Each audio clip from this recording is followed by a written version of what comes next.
All right, it has been forever since I did a video. A lot of holiday stuff, travels going on.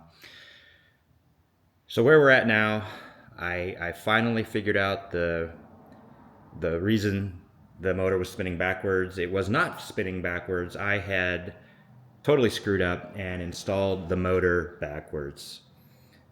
I swear I checked so many resources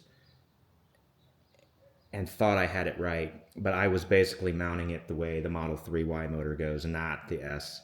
So once I had to redo all of my brackets, redo literally everything in this rear suspension to flip this motor around and get it secured.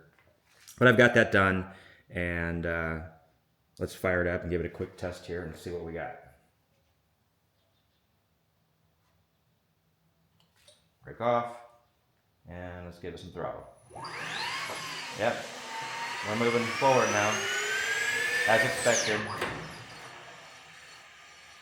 So that's good. So now that I've got that done, everything's working right now the way it's supposed to. Motor spins correctly, throttle responds, brake responds, everything's good. Now I've got to figure out how I'm going to get these giant battery modules into this thing. I've taken some measurements and I don't know if it's going to work or not. I'm like within an inch or two of being able to have it fit.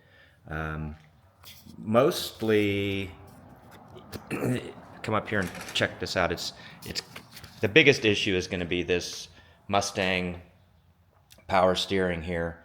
The steering knuckle and shafts are going to hit the battery box.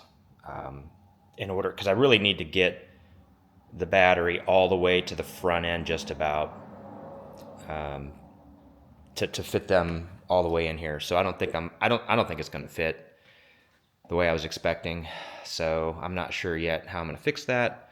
But that is my next challenge now. Is I'm going to start moving on to finding a way to get those battery modules in here. And if they won't fit, they won't fit. I'll have to switch gears and go back to probably what everybody else does and use some Model S modules. So that's where we're at. Just a quick update.